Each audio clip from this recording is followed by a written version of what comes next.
Bonjour à tous. Tout d'abord, j'aimerais commencer par remercier Fabien Frechter pour cette opportunité, parce que je pense que c'est quand même quelque chose d'assez innovant et exceptionnel ce que l'on vit. Et donc, merci beaucoup. Avant de pouvoir se lancer, je vous propose de vous présenter directement face à notre audience. Estelle. Bonjour à tout le monde. Donc Estelle Motoum, banquier de profession qui accompagne les entreprises de taille considérable depuis quelques années et banquier crypto-friendly au sein de la première banque française enregistrée PSAN auprès du régulateur français. Mon travail au quotidien depuis 4 ans, c'est d'accompagner tous les acteurs Web3 au sens large du terme, fintech également, que ce soit des émetteurs de monnaie électronique ou des prestataires de services de paiement. Quand on parle d'acteurs Web3, ça va être les pure players que tout le monde connaît, mais également les entreprises qui ont besoin d'utiliser la blockchain pour leurs activités au quotidien. Et donc, c'est un accompagnement en gestion de transactions et conseils auprès de cette clientèle-là qui est souvent plus crypto que banque, donc les aiguiller et les accompagner en fonction de leurs différents projets et différentes réglementations auprès desquelles elles sont soumises. Bonjour à toutes et à tous, moi c'est Marilyn Ricard, je suis aujourd'hui associée chez Deloitte, cabinet d'audit et de conseil. Ça fait 10 ans que je travaille dans cet écosystème qui est devenu une industrie d'ailleurs, le Web 3. On n'est vraiment pas sur deux mondes qui s'affrontent. Pour moi, c'est une industrie qui est en pleine hybridation. Et c'est humblement ce à quoi je sers depuis 10 ans, en accompagnant à la fois des gros corporates, donc ça peut être des établissements bancaires, mais également des startups, à évoluer dans ce milieu et à se rejoindre. Pour moi, il y a vraiment des ponts à créer, des bonnes choses d'un côté, des bonnes choses de l'autre. Et voilà ce à quoi je m'attelle au quotidien. Bonjour à toutes et tous. Donc moi c'est John Carp. J'ai toujours travaillé dans la tech. J'ai créé une boîte il y a 15 ans qui s'appelle Be My App, qui est connue sous le nom aussi de hackathon.com. Et il y a, je pense, c'est pendant le Covid vraiment que je me suis passionné pour la blockchain sous l'angle des NFT. Donc on va réexpliquer à un moment ce que c'est.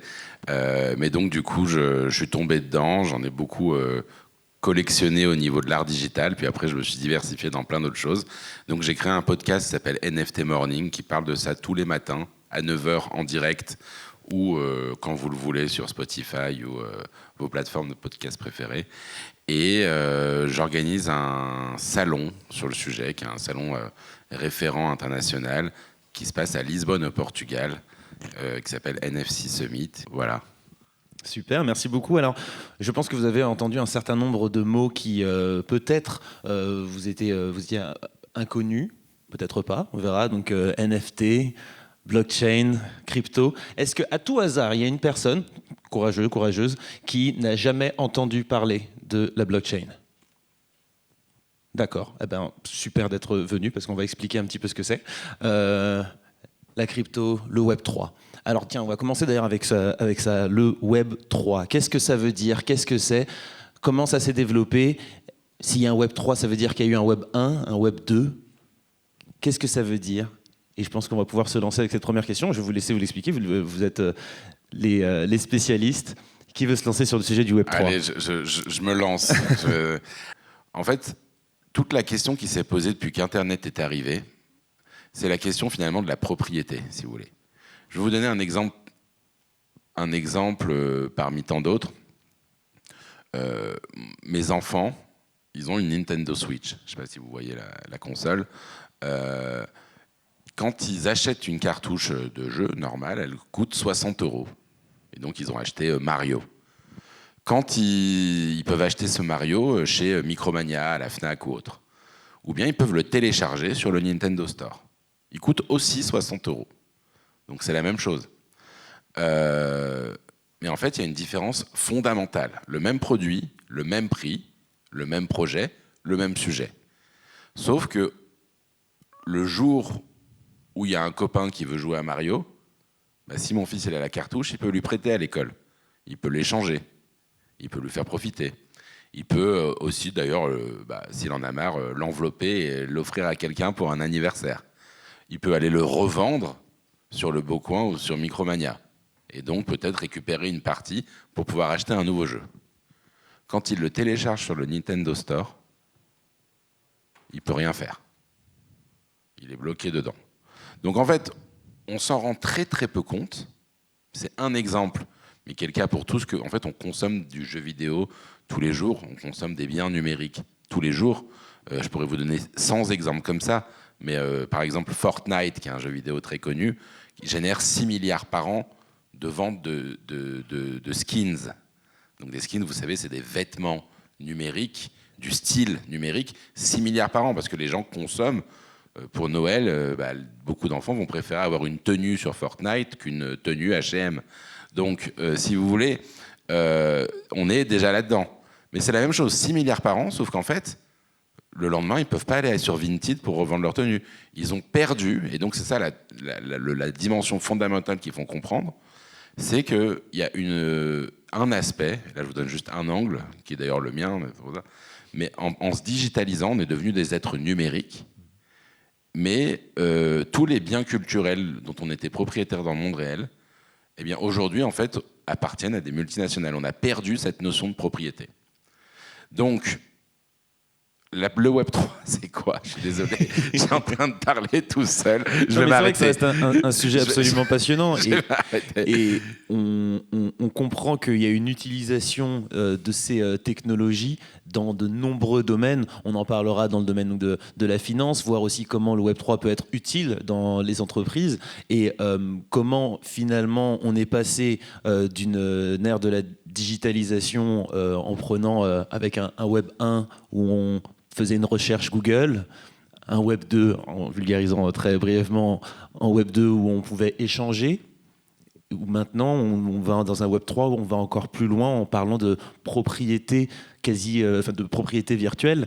Et comment aujourd'hui on peut dire que les entreprises, les grandes entreprises vont utiliser le Web 3 de manière quotidienne?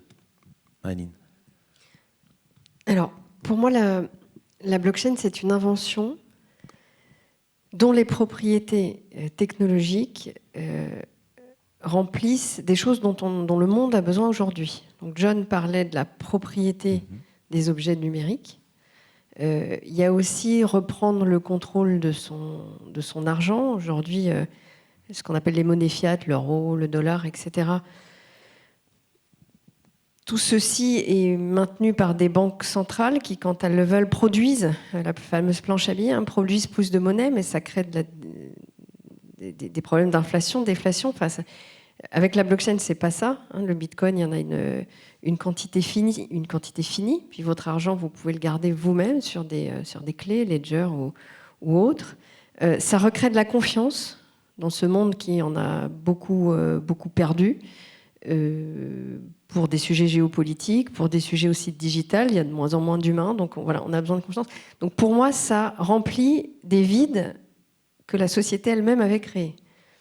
Voilà. Et puis, ça permet de donner accès à la finance à des pays qui n'avaient plus accès parce qu'il y a eu trop de billets émis, ou à des personnes qui ne sont pas bancarisées, des femmes dans des pays d'Afrique qui n'ont pas le droit d'accéder à de l'argent, etc. Donc il y a aussi des gros enjeux sociaux et sociétaux. En tout cas, moi, c'est ces aspects-là qui m'ont fait rentrer dans ces sujets-là. Alors après, comment les entreprises les utilisent ? Vous l'avez vu, rien qu'avec les exemples qu'on a donnés tous les quatre, il y a beaucoup de choses. En fait, la première conférence que j'ai donnée, c'est en 2017, et à la fin d'un hackathon, j'avais dit mais en fait, c'est comme l'anneau dans Le Seigneur des Anneaux. On peut y voir ce qu'on veut y voir, réellement. Donc vous avez des entreprises qui vont s'en servir pour apporter de la confiance dans une chaîne alimentaire. Pour dire, voilà, l'œuf, il vient de là, il a voyagé dans de bonnes conditions, ni trop chaud, ni trop froid, il a été vendu. Donc c'est des sujets de traçabilité. J'ai travaillé pour Veolia, par exemple, des sujets de traçabilité pour des filtres à eau, pour que notre eau soit potable. Ce qui pourrait être un cas d'usage, par exemple, pour... je ne sais pas si c'est une station de filtrage d'eau à Verneuil ou pas loin dans la région, mais la blockchain peut aider à sécuriser l'ensemble du processus. Ça peut être aussi un moyen pour un établissement bancaire. Je laisserai la parole à Estelle pour expliquer tout ça, parce que Delubac est très loin devant, de se dire « Ah ben tiens, le monde change, mes futurs clients, c'est des jeunes, ils sont nés dans le numérique. Moi, j'ai 2 filles, 13 et 16 ans, je ne sais pas si l'âge de tes enfants, mais j'ai un véritable labo à ciel ouvert à la maison. Et en fait, tout ce qui est crypto, machin, Revolut et compagnie, c'est leur quotidien, ça leur fait pas peur. Elles en parlent, j'ai leurs amis qui viennent à la maison, qui me demandent des conseils de placement en crypto, ceci, cela. Tout ça, c'est complet. Ah oui, c'est pour ça que j'essaye de rentrer un peu, ou d'esquiver. Ça pourrait être un deuxième métier, en fait, le conseil en placement pour ados. Et donc, il y a des établissements bancaires qui ont compris que le monde changeait, que les plus jeunes avaient besoin de ces crypto-actifs, que les entreprises qui se lançaient avaient besoin d'un soutien bancaire, etc., etc. Donc, il y a des établissements bancaires qui, oui, ont compris et se sont lancés et proposent donc des nouveaux produits à leurs clients pour les capter ou juste pour les garder. Ou pour éviter que tout le monde parte chez Revolut. J'ai accompagné récemment la ville de Cannes et son palais des festivals à la définition et mise en œuvre d'une stratégie Web3. Là, l'objectif, c'était de se dire Cannes, c'est un village international. Partout dans le monde, alors il y a 10% des Français qui détiennent des cryptos. Ailleurs dans le monde, c'est un peu plus. Est-ce que ces gens ne vont pas avoir envie de dépenser leurs crypto-monnaies? Donc il faut que ma ville, mon commerçant, du boulanger jusqu'au Carlton, accepte les crypto-monnaies. On a eu plein d'autres idées de cas d'usage aussi, plutôt sur des passeports, et ça va du bébé qui naît aux personnes les plus âgées dans la ville. Enfin, on a ratissé l'ensemble des problématiques d'une ville et on a trouvé, pas tout le temps, évidemment, la blockchain ne solutionne pas tout, mais on a trouvé des idées pour aider tout le monde dans leur quotidien.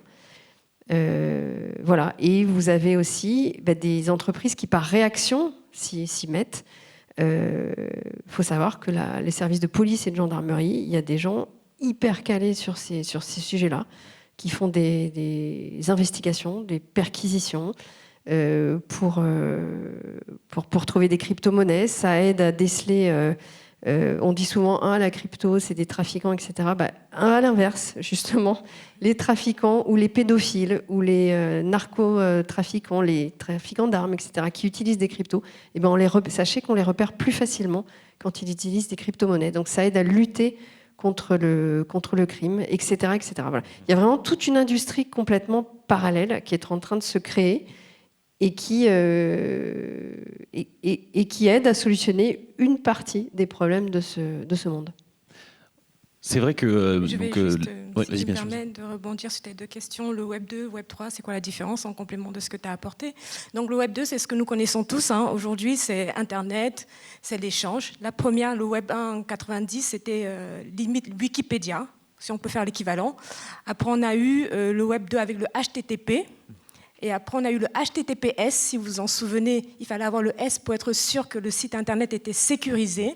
Ça, c'était la première étape. On a eu MSN Messenger, qui est l'ancêtre de WhatsApp sur les ordinateurs. On a commencé à avoir l'écriture, envoyer, recevoir des mails. Et puis, dans le S, on a commencé à inclure le paiement. Parce qu'on peut payer avec Internet. Et est arrivée la technologie blockchain. C'est une technologie, ce n'est pas que la crypto. Il ne faut pas assimiler blockchain et crypto. Les cryptos, ce n'est qu'un usage de la blockchain, mais derrière la blockchain, c'est la capacité de tracer, comme on l'a dit, la capacité d'identifier et d'authentifier, la capacité aussi de pseudonymiser, c'est-à-dire cacher une information tout en étant capable de la confirmer. Par exemple, on a beaucoup aujourd'hui de hacks, de fuites de données, parce que tout est centralisé. Et avec la blockchain, on a la capacité de pouvoir dire Madame a bien acheté ses lunettes dans l'opticien chez Verneuil. Il y a le certificat qui prouve sur la blockchain que le numéro qui est inscrit sur sa paire de lunettes est bien un numéro authentique. Les grandes marques de luxe l'ont utilisé pour avoir la certification et l'authentification. Ensuite, lorsqu'on quitte de ça, on peut avoir la possibilité, lorsque vous vous connectez sur un site sécurisé, par exemple aujourd'hui en France, même pour faire un passeport, par exemple, on a besoin de l'identité numérique avec France Connect. C'est des données centralisées. Aujourd'hui, grâce à la blockchain, on a ce qu'on appelle le Zero Knowledge Proof, c'est-à-dire qu'il n'y a aucune communication de la donnée, mais la donnée est authentifiée et ça vous permet de faire votre service sans pour autant divulguer vos informations. Ça, c'est ce que la blockchain permet. Et puis, le point le plus connu sur la blockchain, c'est de dire on peut payer. Et c'est là où la technologie de la blockchain permet une évolution dans la rapidité du traitement. Et surtout, qu'est-ce qu'elle apporte aux grandes entreprises, les banques mises à part. Aujourd'hui, une entreprise, lorsqu'elle avait besoin, par exemple, d'ouvrir son capital, parce qu'elle avait besoin de fonds et qu'elle ne voulait pas emprunter, et là, je tombe un peu dans le domaine financier, il fallait qu'elle aille trouver des associés. Aujourd'hui, grâce à la blockchain, elle n'a plus besoin automatiquement d'aller voir des leveurs de fonds pour avoir du capital. Elle peut décider, grâce à la blockchain, de dire écoutez, aujourd'hui, on va prendre l'espace Maurice Béjart. Elle a besoin d'être rénovée. Au lieu de pouvoir faire un emprunt à la banque ou avoir une dotation de la part de la région, on va ouvrir un appel à la population de Verneuil ou bien aux habitants des Yvelines en disant contribuer à la rénovation ou à l'amélioration, à la création d'une deuxième salle dans l'espace Maurice Béjart. En contrepartie de ça, vous aurez peut-être une réduction ou une entrée gratuite pour tel nombre de spectacles. Ça, la blockchain permet de le faire sans pour autant emprunter. Donc c'est gagnant-gagnant. C'est derrière l'idéologie de la blockchain, c'est peer-to-peer, de personne à personne, sans l'intervention d'un tiers de confiance. Maintenant, quand on arrive sur la partie financière, il faut un tiers de confiance justement pour éviter les fraudes. Et on en a connu beaucoup, malheureusement, dans la crypto, mais comme pour toute chose, il y avait les assurances vie avant, il y avait l'investissement sur l'or avant, où il y a toujours des fraudes d'ailleurs ou des escroqueries. Donc c'est là où intervient le tiers de confiance, notamment les banques. En France et en Europe, on va dire de façon générale, mais même dans l'Occident, on n'a pas besoin tant que ça d'utiliser la crypto parce qu'on a un système monétaire, un système bancaire fiable et solide. Et tu le disais à juste titre, on a d'autres situations, d'autres pays dans le monde qui n'ont pas un système bancaire fiable ni solide, où on connaît de l'inflation de façon significative. On peut prendre l'Amérique latine, où on a des sujets de change. Donc, qu'est-ce qui vient solutionner ça? C'est la blockchain, parce que je peux être en France et j'envoie de l'argent au Salvador en 1 minute. Si on passe par la banque, je suis banquier, c'est 3 jours ouvrés. Et ça, ici, ça se passe bien. De l'autre côté, c'est pas sûr qu'ils puissent avoir le cash. Et c'est là où la blockchain vient révolutionner, parce que la blockchain s'appuie sur une technologie qui existe, c'est Internet, c'est l'ordinateur. C'est pour ça que tant qu'il y aura un ordinateur connecté, on va prendre la première blockchain historique que tout le monde connaît, Bitcoin. Même si son token Bitcoin est connu, c'est d'abord une blockchain. Dès qu'un ordinateur est connecté, dès que ça tourne, la blockchain fonctionne. Donc à partir de là, si la blockchain fonctionne, quand vous faites un mail, quelques secondes après, il est reçu. Pour l'argent, c'est pareil. Enfin, pour les cryptos, c'est pareil. Donc aujourd'hui, tout le monde a intérêt à utiliser la blockchain dans son activité. Je vais vous prendre un autre cas qu'on ne voit pas beaucoup en France, mais qu'on voit un peu plus, on va dire un peu dans les îles éloignées proches des États-Unis. Le dossier médical, par exemple, vous pouvez arriver dans un pays qui est doté de la blockchain, vous pouvez transmettre votre dossier médical grâce à la blockchain, c'est en consultation unique, un peu les vues uniques comme dans WhatsApp. Grâce à une technologie qu'on appelle Zero Knowledge Proof, l'information arrive, c'est consulté, ou même grâce à la Deep Tech qui est un module de cryptographie, on consulte votre dossier, on vous soigne, mais le dossier ne reste pas. Et ça, c'est des choses qui sont possibles grâce à la blockchain, mais aussi grâce à l'IA. Donc tout ça fait qu'aujourd'hui, cette technologie, on y va, on n'a pas le choix. On la connaît, nous, dans le côté occidental, parce que c'est plus côté financier, puisque c'est une évolution technologique qui appelle à une modification des habitudes des services financiers avec la crypto. Mais aujourd'hui, la blockchain et la crypto est inévitable, c'est irremplaçable, on va tous y aller. Après, derrière, qu'on connaisse ce qu'il y a derrière, comme on appelle dans notre jargon, le back-end, c'est-à-dire l'arrière, la technologie derrière, comment ça tourne, j'ai envie de dire, on s'en fout un peu. Tant que ça fonctionne, c'est un peu comme le paiement avec le téléphone. Quand c'est arrivé, on a dit, oh là là, mon Dieu, ma carte bancaire, si on utilise mon téléphone, on va le voler, on va. Aujourd'hui, tout le monde utilise le paiement avec le téléphone, c'est la technologie NFC, sans savoir comment ça fonctionne.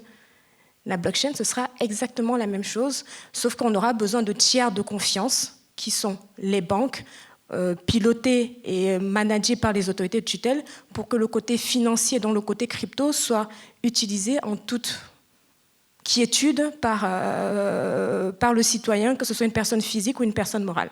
On parle souvent des avantages du Web3 et de la blockchain, donc la traçabilité, la rapidité, mais on parle également de la décentralisation. Est-ce que c'est toujours le cas ou est-ce finalement presque un mythe aujourd'hui maintenant, Jade? La décentralisation.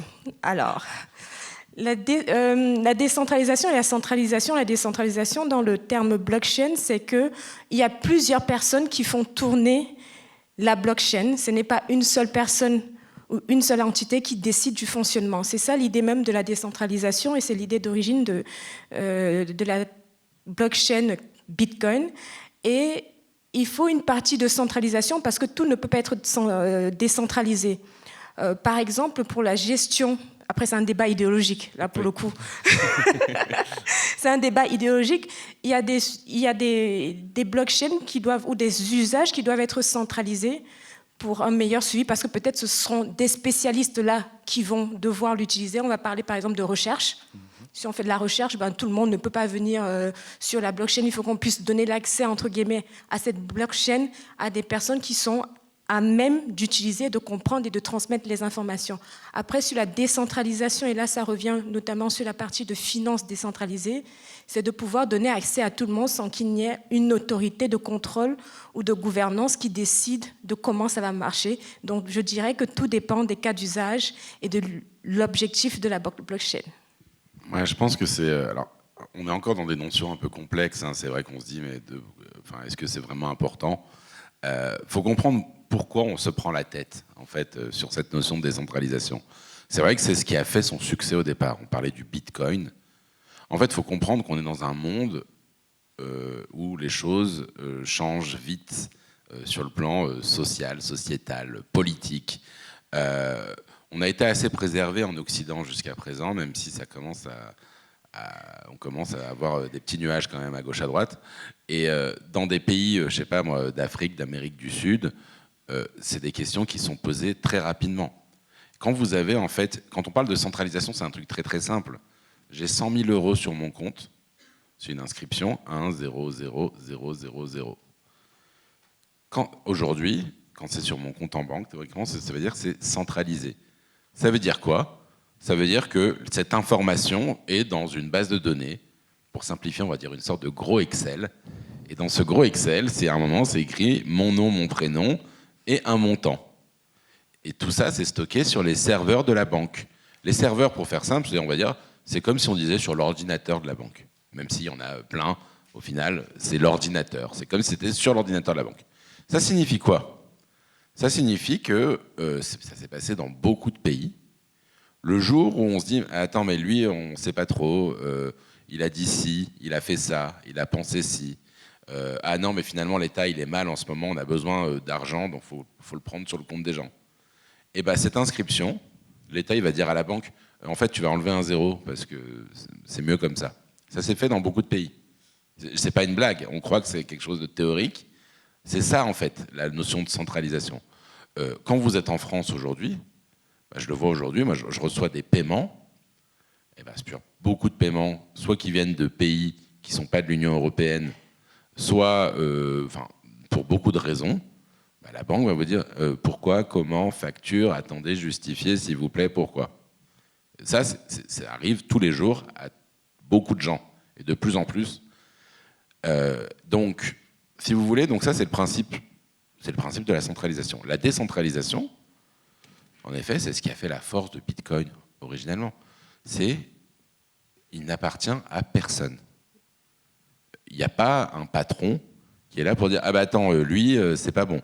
Le fait que justement, il y a un réseau d'ordinateurs internationaux, interdépendants, et on va dire avec des intérêts à la fois communs mais aussi compétitifs, qui soient tous ensemble pour tenir cette même base de données. C'est le même Excel, si vous voulez, dont on parlait, sauf que là, il n'est plus sur un ordinateur, il est sur tous les ordinateurs. Ça change quoi? Ça change qu'il n'y a personne, techniquement, et c'est la force, c'est ce qui fait que depuis 18 ans, ou je ne sais pas qu'elle existe, il n'a jamais été hacké. On ne peut pas changer l'inscription. C'est impossible de dire « attends, enlève un zéro ». C'est impossible aussi, en plus c'est traçable. Tous les ordinateurs le partagent. Alors ça ne va pas forcément être John Carp, mais on sait, tous, à partir du moment où on voit l'intégralité, c'est pour ça qu'on parle de transparence, on voit l'intégralité des transactions. Et en effet, finalement, c'est instantané. Là, par exemple, j'organise ma conférence dans 10 jours. J'ai des sponsors de dernière minute, forcément. Eh bien, le seul moyen de paiement que j'accepte maintenant, c'est la crypto, parce que j'ai besoin d'être payé à la seconde où je fais le deal. Je ne peux pas attendre commencer à avoir un virement le vendredi, espérer que le mardi je l'ai reçu et me rendre compte parce que mon client est en Corée et qu'il y avait une erreur sur la virgule que ma banque l'a rejeté, ou le contraire. Ce qui est courant, hein, ce n'est pas du tout des exagérations. Dans ma dernière boîte, j'ai fait 50 virements en Chine pour les gagnants d'un hackathon. Il y en a 49 qui ont été rejetés au bout d'un mois. Donc mon argent était dans l'air pendant 2 mois. Donc vous voyez, il y a quand même... Donc si vous voulez, cette notion-là, aujourd'hui, elle fonctionne, elle est fiable, et cette décentralisation garantit qu'on n'a pas besoin, le fait de ne pas avoir d'intermédiaire, eh bien ça simplifie beaucoup de processus. Est-ce qu'on peut dire aujourd'hui que le Web3, le blockchain, c'est uniquement une utilisation, parce que l'on parle beaucoup de finance finalement, est-ce que c'est uniquement une utilisation financière ou peut-être on peut partir sur d'autres sujets? Alors, selon moi, ça peut s'appliquer à énormément de choses, y compris au sujet de l'éducation. Moi, c'est quelque chose qui me tient vraiment à cœur. Je voulais faire prof de maths étant plus jeune, et puis après, j'ai dérapé. Je suis arrivée en banque. J'étais vraiment 6 ans banquière, en fait, avant de faire du conseil. Ça rejoint le sujet de l'IA dont nos collègues ont parlé juste avant. Toutes ces nouvelles technologies changent notre façon de travailler, de penser, etc. Mais du coup, pour que ça marche vraiment et que la France garde une je ne vais pas dire une avance parce qu'on ne l'a pas, mais une certaine souveraineté ou autre, pour moi, ça doit percoler du sol au plafond. Donc, je parlais à Cannes de cas d'usage du bébé au plus senior. Je pense que l'éducation a un rôle majeur à jouer et que la façon dont on apprend ou dont on fait apprendre aux élèves, y compris aux plus petits, moi j'ai donné des cours de blockchain en école primaire, hein.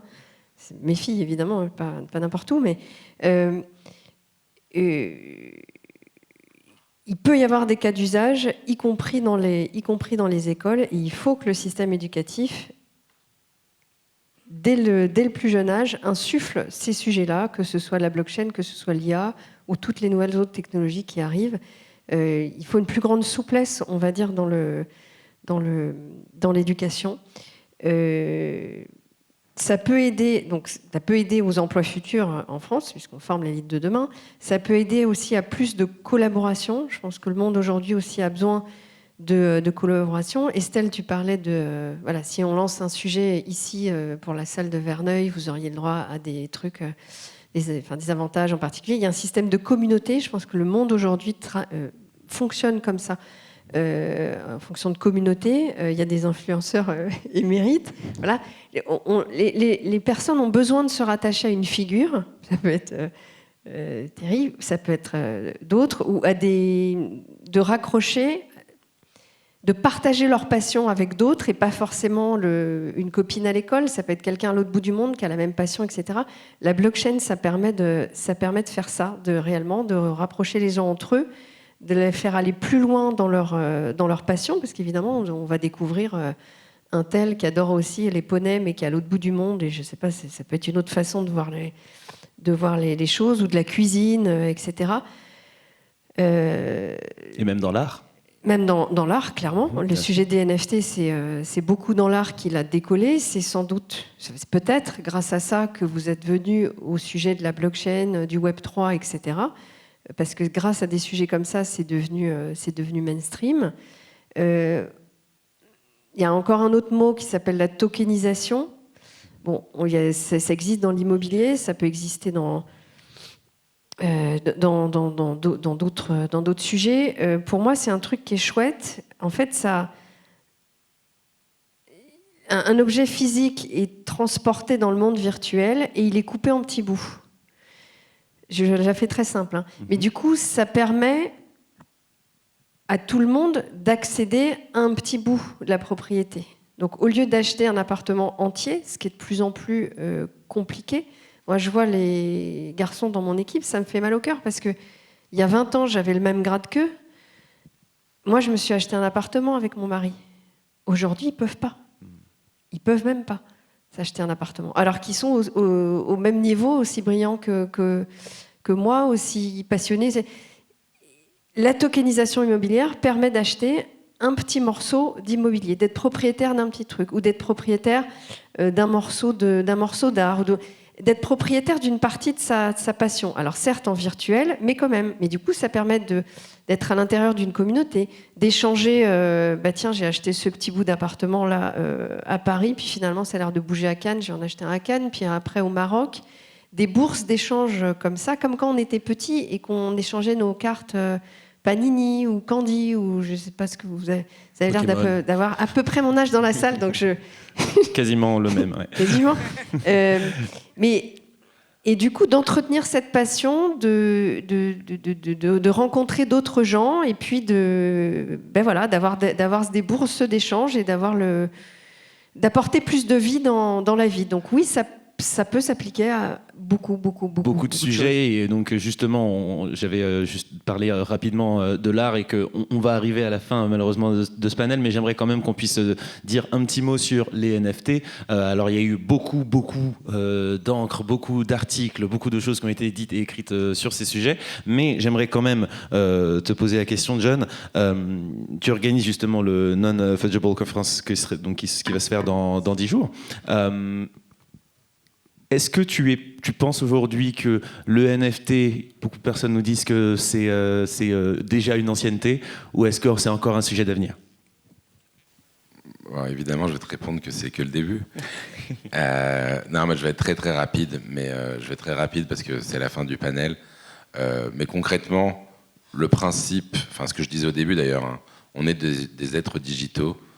Aujourd'hui, on consomme plus de biens digitaux que même des biens physiques, et dans la mesure où on passe notre vie dans le métaverse déjà, hein, que ce soit sur les réseaux sociaux, sur des Zooms ou ailleurs, on est déjà là. Donc finalement, on achète, on consomme déjà du numérique. Donc au niveau de l'art, c'est vrai que c'était le premier usage du NFT, ça veut dire il y a des artistes numériques qui existent depuis les années 60.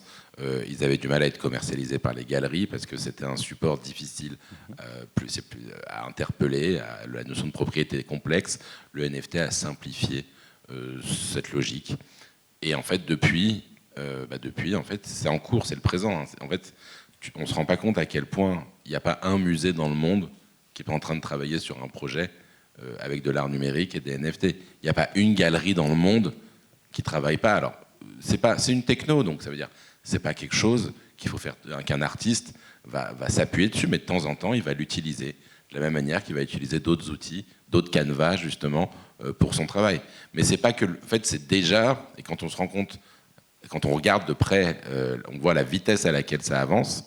L'art est déjà en cours de transformation par ces nouveaux modes-là. Donc, c'est un sujet.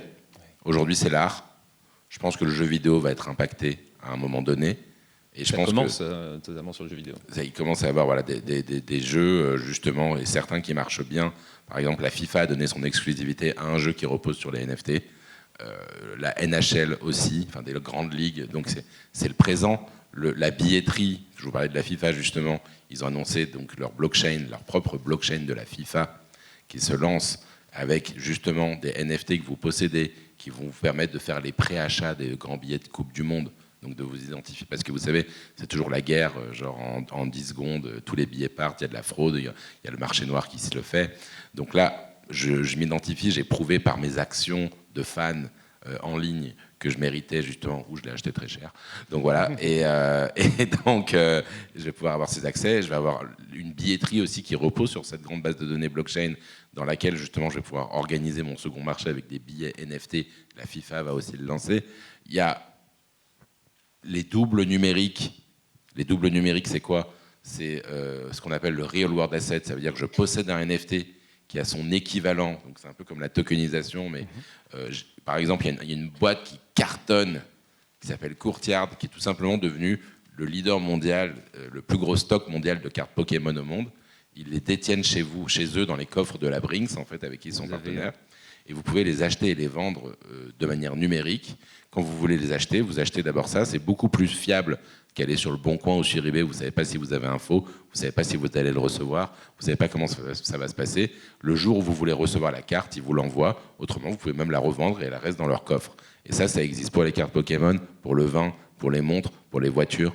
Donc, en fait, à partir du moment où on arrive à mettre cette confiance, forcément, la numérisation, la digitalisation, elle a touché plein d'industries. Voilà, dans l'époque du Web 2, justement, on parlait de l'arrivée d'Uber, d'Airbnb, de boîtes qui ont révolutionné leur industrie, qui les ont aussi, en partie, avec des gagnants et des perdants, comme toute révolution industrielle, finalement. Et bien là, ça va impacter d'autres secteurs, l'art, le jeu vidéo, tous les secteurs numériques, de près ou de loin, vont être impactés, et même le monde de la valeur en général va être impacté. Eh bien, écoutez, merci beaucoup. Je sais qu'on aurait beaucoup voulu échanger encore sur ce sujet, sur ces sujets passionnants. Je vous demanderai, s'il vous plaît, d'applaudir nos différents panélistes.